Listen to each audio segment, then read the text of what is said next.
My name is Miles. I'm 23 years old. I've been living in Nebraska for about 20 years. This is my brother, Scott. Hello. Even though we didn't live in the same house, he was always really present in my life. And one of the older siblings I looked up to the most out of the three that I have. I've always had a kinship with Miles, I guess, in that he always liked the same kind of music and a big reader, and I'm a big reader too. So This is the house that I grew up in. probably about 25 years ago, it was a ranch-style house, wood ranch-style house, and our dad has built onto it over the years. He's bricked the entire house by himself. He's done all this amazing stonework and woodwork.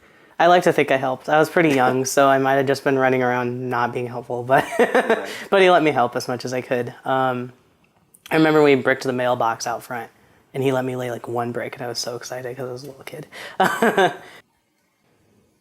I know before you even told me about it or us about it, you had on Facebook changed your status to my brother. Oh.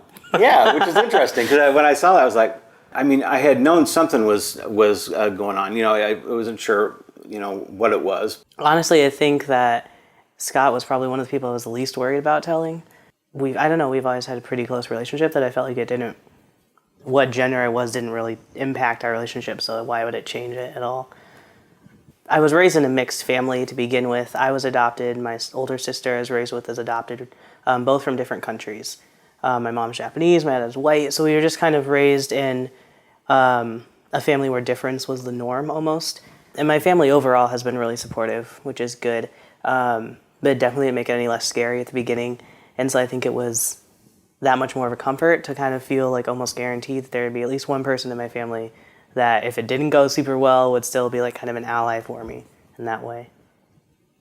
I guess, what you want for each other, I guess, is for people to be happy, and that was, I could sense the change, when he got that basically out, and it must have been a weight lifted off. And to know that I could support it was important to me. And you're not getting any girl gifts from from anybody now at Christmas. No. Oh yeah, that might be what took the longest. I think it was just kind of catching up as I, coming out to immediate family and then more relatives, and then it just kind of getting passed along from that point.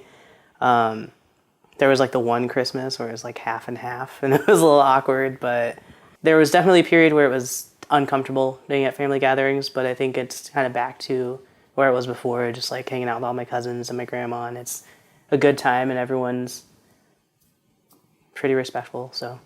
Okay.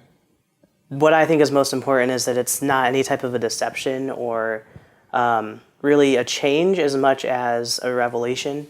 It made a lot of things better for me because I was being more honest, whereas a lot of people might view it as now you're lying to people, you're deceiving them.